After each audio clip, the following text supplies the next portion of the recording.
It's time to take your business to the next level, the boss level. These are the premier business owner strategies and successes being utilized by the industry's top talent today. Rock your business like a boss, a VO boss. Now let's welcome your host, Ann Ganguza. Welcome everyone to the VO Boss Podcast for another episode of the AI and Voice series. I'm your host, Ann Ganguza. And today, I'm honored to bring you special guest, Jon Stine. Jon is the executive director of the Open Voice Network, an open source community of the Linux Foundation, dedicated to the development of standards and usage guidelines for the emerging world of voice assistants. Previously with Intel Corporation and Cisco Systems in global sales and marketing leadership, he takes a user-centric approach to technology, asking the important question, what will create optimal value for the individual and enterprise users? Jon, it is a pleasure having you here. Thank you so much for joining me. Thank you. Thank you for the opportunity. Great to be here. Yes. So I'm excited to talk to you. I have lots of great questions regarding the Open Voice Network. I think now more than ever with the very rapid, at least to my eyes, I'm not in the AI industry, but I kind of am now, I feel, with the rapid advancements of synthetic voice technologies, I think it's critical that there are standards and guidelines for ethical and fair usage, especially when it might pertain to my voice as a voice actress. So I know how hard your organization is working to develop and put guidelines into place. So talk to me a little bit about the Open Voice Network, what it's about, what led to the creation of this very important organization. Well, let me tell you the origin story first, Ann, and then we can go from there. Envision yourself in a coffee shop in Boston on Mass Avenue in Cambridge several years ago. And, we're sitting around talking and have some professors from MIT and various individuals. And the question that's posed at this time is, what would be the technology? What might be the technology over the next, let's say, 5 to 7 years that is going to most reshape the relationship between a brand and a customer, between a provider and a patient, between a financial services advisor or a financial services institution and a client? And this is 2016. And so your listeners can imagine, the technologies du jour of 2016. I mean, of course, you'd start with blockchain. Yep. You'd have AR, VR, you'd toss out IoT, things like this. It came around the table and one of us said, voice. This voice thing. And again, around the table, I think there was one person who had either, an Amazon device, had Siri, or had, an early form of Alexa. But we began talking about the impact, the behavioral change impact of voice that, in retail, it might lead to, if you're working with a platform provider, a digital retailer, all you have to do is say yes, just say yes. And the ability for voice to listen to you and the impact it might have on remote patient management, for instance, or the ability just to be checking in on your financial situation or be gaining advice. And we thought, oh my goodness, there's something here. And that something here continues, as you suggest, synthetic voice is but one example of the tremendous strides that artificial intelligence and artificial intelligence enabled voice together are taking in our world. It's a remarkable growth. It's happening right before our eyes. And Ann, you're a part of it as a voice actor. It's a fascinating thing that's in front of us right now. Well, and I think what's so interesting, you were talking about Siri, and that's a big story in our voiceover industry about what happened to the voice of Siri, where my colleague went in to make a recording, and little do we know how many years later that voice is still ever present and prevalent on phones today. And so for us, it became a very big question about usage and ethical practices and fairness in terms of usage. And so we very much identify with voice in that way and also in ways that we want to be able to protect our voice. And I think that Your tagline speaks volumes for the Open Voice Network, the voice worthy of user trust. I think that has a lot to do with, let's say, acceptance of this technology in both people who are necessarily creating it or trying to create it ethically, but also consumers who are using it. Let's talk a little bit about trust and the importance of how can we gain trust in this technology. It's a great question, and certainly for those in the voice actor community, those who are creating voice. But let's just think about the definition of users. Who are the users? Well, the creators, those who work with the creators on behalf of clients, the consumers, the individuals who are listening. There's a multitude of range of users of voice technology, and all are facing, and we use this phrase, Ann, we're all facing a trust gap, a trust deficit right now. Is the voice coming to me? Is that synthesized? Is the actor being treated fairly? What are the legal issues? All very important for the voice acting community and this whole question of synthesized voice. But then we go and we start thinking about the other things, the other areas of trust for users. How is my data being used? Right. Exactly. The big question of, is it listening to me all the time? Well, yes, it is. But then what does that mean? How is privacy being protected? How is my data being shared among players? So there's multitude of factors, and trust, a great example of trust is simply the double yellow lines on the road, right? Someone figured out that if you put double yellow lines on the road, that would be a great when we'd all learn to drive on one side of the road or the other, depending upon whether you're in North America or in the UK, right? We know what those guidelines are, and we know that we can trust others to work in that way. I drive on this side, you drive on that side. We're going in different directions. So it's creating those governance areas, those agreements, those understandings among all who work within voice. And that leads ultimately to trust. And that ultimately is going to lead to a much better voice industry for all of us. And I think that an organization that's dedicated to providing standards and guidelines is absolutely necessary today. And so talk to me a little bit about how the Open Voice Network is creating these guidelines, working towards that goal.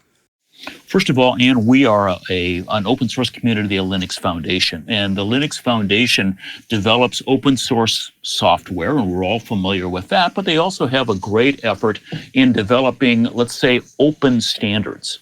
That are community developed, industry developed, which is a better option than the other two options. One of the options, Ann, is you simply say, oh, well, the major market leaders will kind of dominate the market, and all of a sudden standards will be created from that market dominance. And de facto standards are created.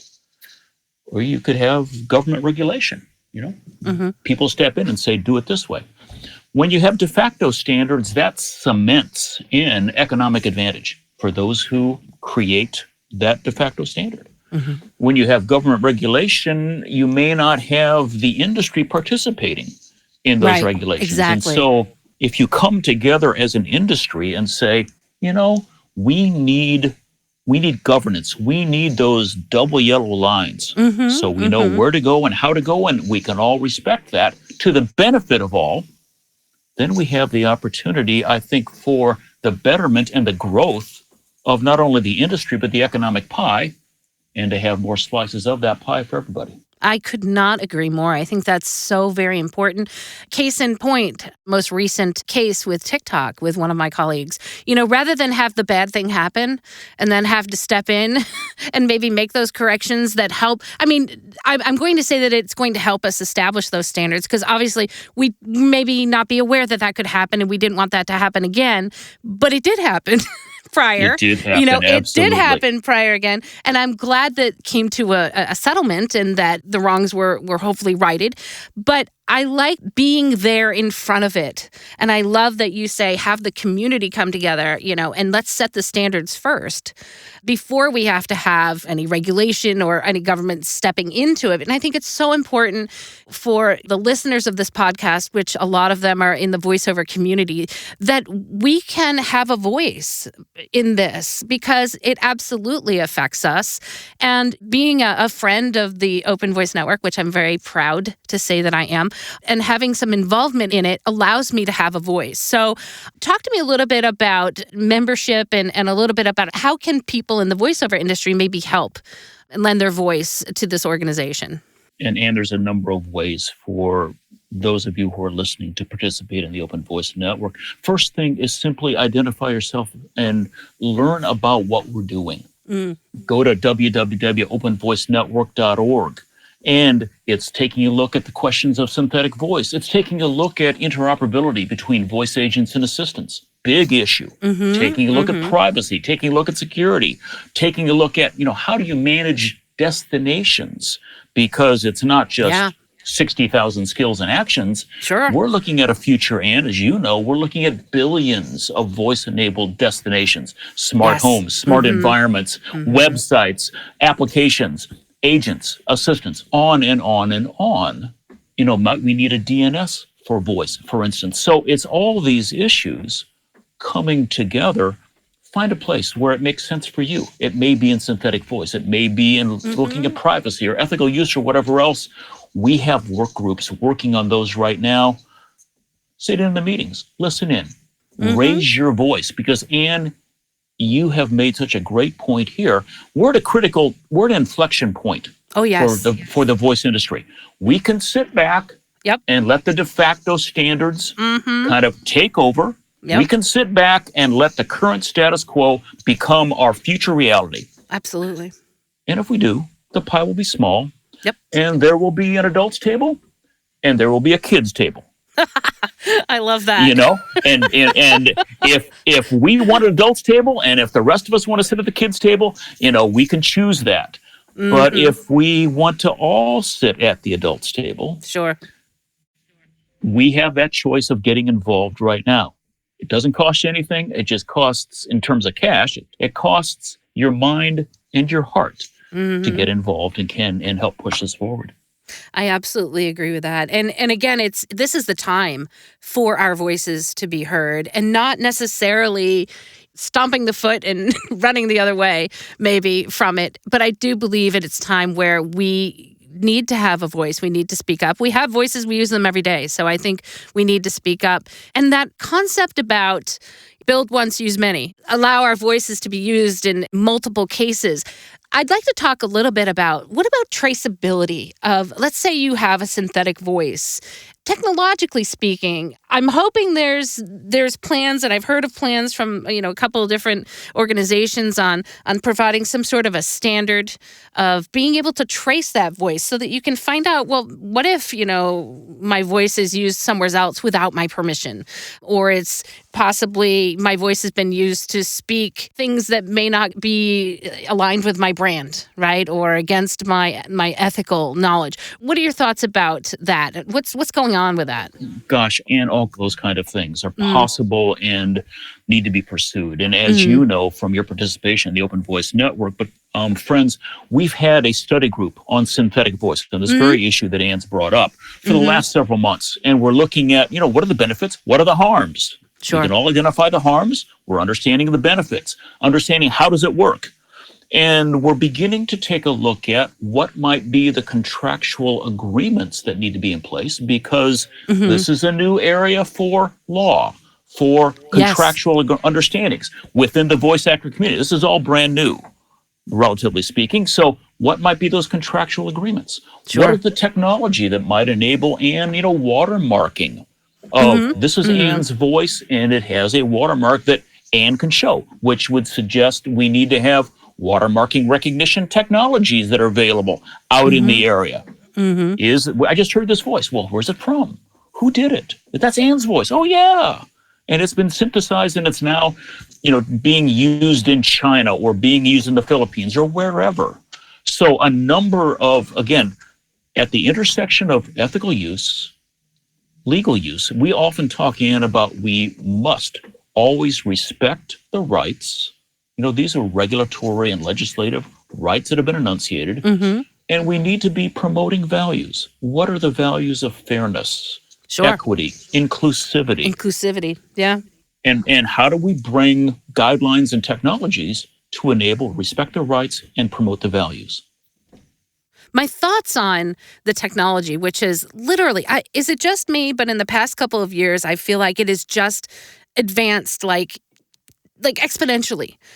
Especially like I'm thinking text to speech, voices are sounding better and better and better.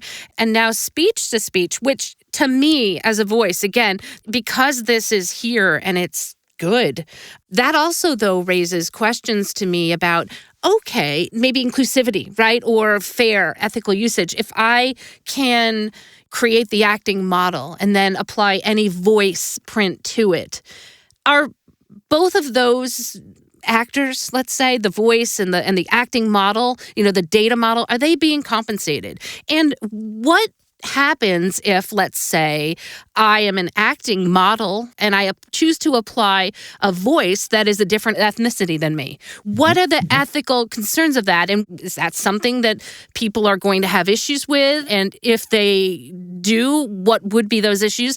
And also, let's say everybody was fairly compensated. Would that alleviate it? Would that make it morally okay? Thoughts? All those questions are in front of us, Anne. And the amazing thing about voice right now, it's like so many other technological innovations. Indeed, let's call this a revolution, or it's a rapidly paced evolution. Yes. At one time, there were individuals who got together in a chemistry lab and they created an explosion. And that was a chemistry experiment. Oh, wow, that's, wow. Mm-hmm. Well, you can take those elements and you can go mining. That may be good. You could take those elements and blow people up. Yeah. That may be bad.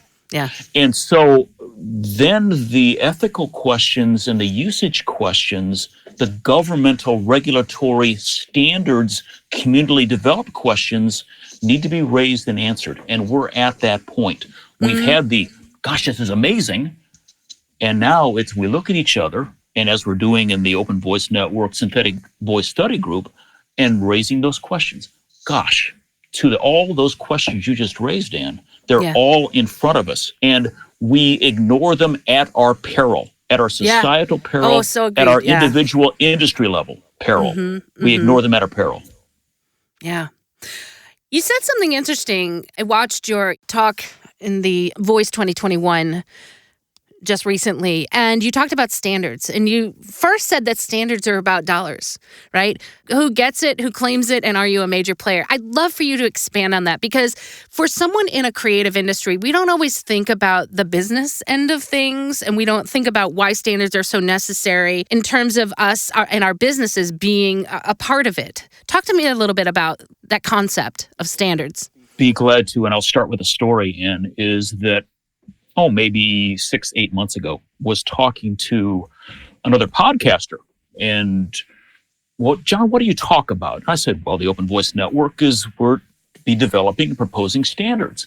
And the individual said to me, oh, that is such a boring topic. That's such a boring topic. It's just like people getting together and listening to these discussions about how many angels dance on the head of a pin. I can't imagine anything more boring. Yeah.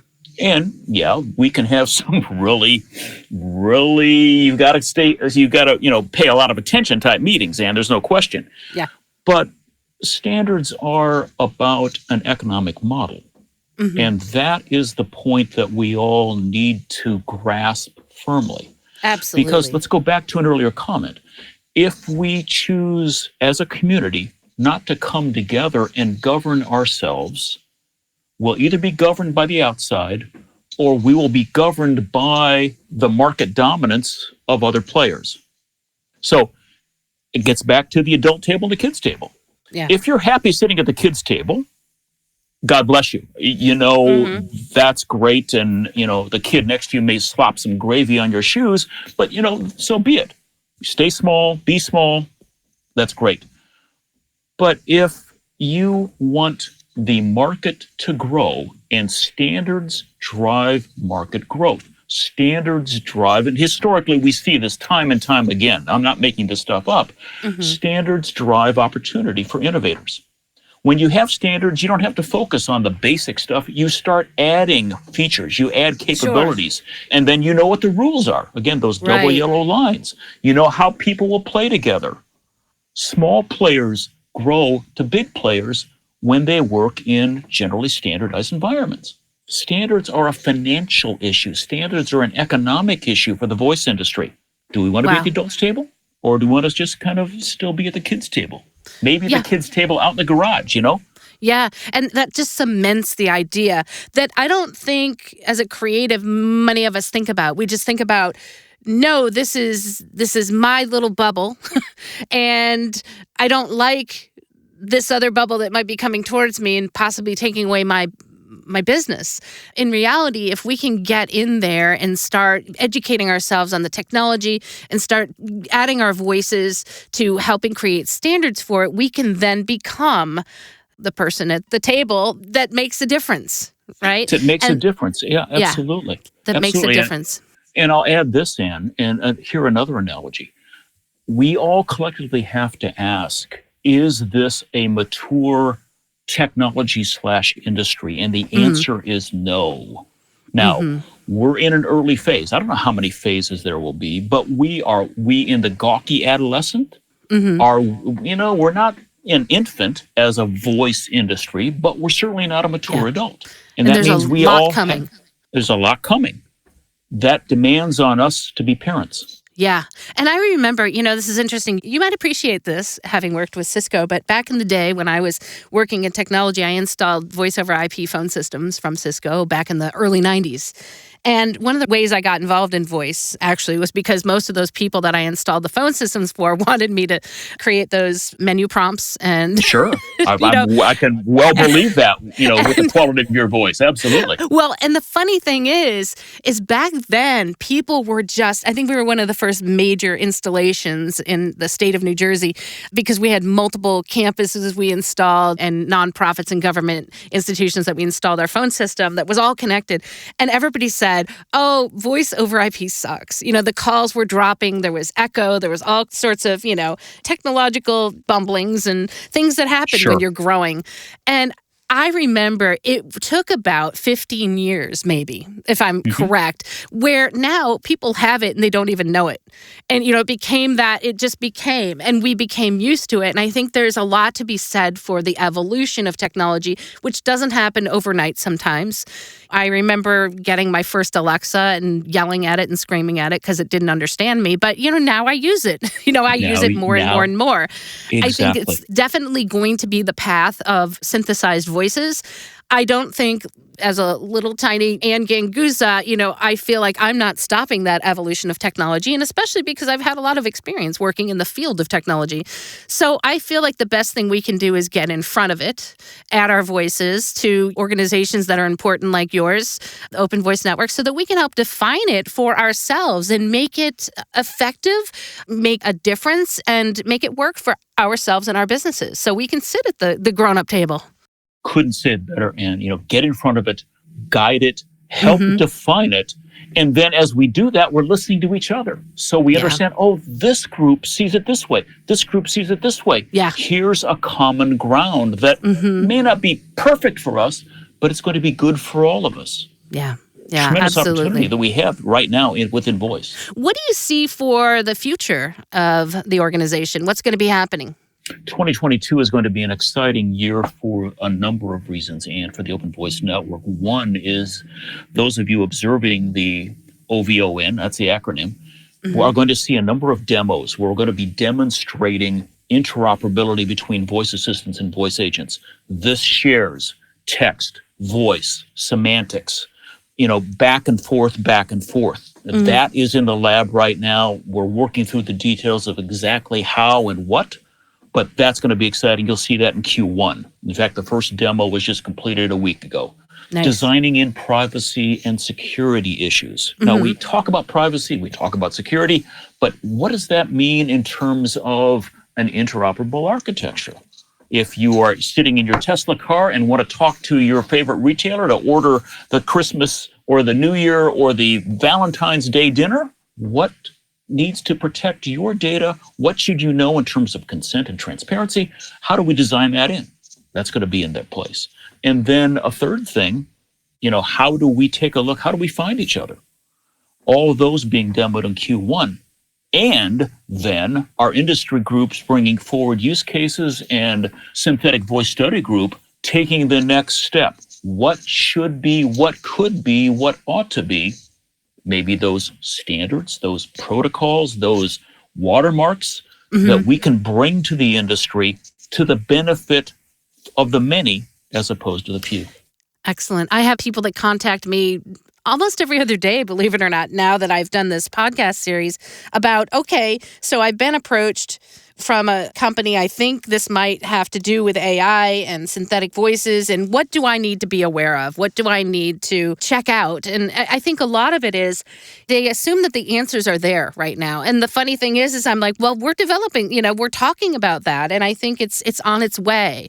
And people are like, what's the standard rate guide? And it's so interesting because, again, like I say, if bosses, I encourage you to educate yourselves, be a part of industry groups like this one, to have your voice be heard and to educate yourselves on all sides of the business, because as much as we think other people know about how we interact as a voice creative, as a business, sometimes I learn so much about interviewing people in the AI industry about the technology, about how it works. And now that I have that education, I can make a better educated decision for my business. And I also educated them on my business. So we educate each other. And I think that that is such an important concept that sometimes I feel that if you're in your own little business bubble, you don't understand what outside of the industry knows about you and how you operate. And it's just as important for them to know about you as you to know about them. And I think that your organization really lends an amazing opportunity and resource for the community. And I thank you for that.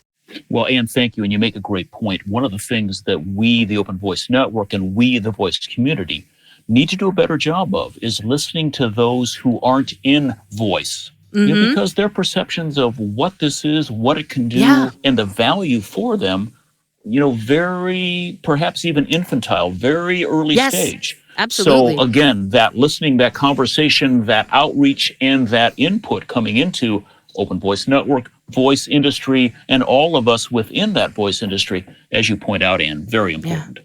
Well, Jon, thank you so much for taking the time to talk with me today. I so appreciate everything you've done, the resource that you're providing. Thank you so much. How can our listeners get in touch, find out more, and learn more about this? Go to www.openvoicenetwork, that's one word, openvoicenetwork.org. And right there, it'll enable you to click to get more information, to connect into one of our work groups, study groups, communities, connect directly with me. I see everything that clicks in, it comes in, and I would be delighted to have conversation with you. Again, openvoicenetwork.org. And thank you so much. Thank you so much. You've been just an amazing wealth of information and resource, and I really appreciate it. Bosses, I'm going to give a great big shout out to our sponsor, IPDTL. You too can connect with bosses. Find out more at ipdtl.com. Everyone have an amazing week, and we'll see you next week. Thanks, Jon. And thank you. Join us next week for another edition of VO Boss with your host, Anne Ganguza. And take your business to the next level. Sign up for our mailing list at voboss.com and receive exclusive content, industry revolutionizing tips and strategies, and new ways to rock your business like a boss. Redistribution with permission, coast-to-coast connectivity via IPDTL.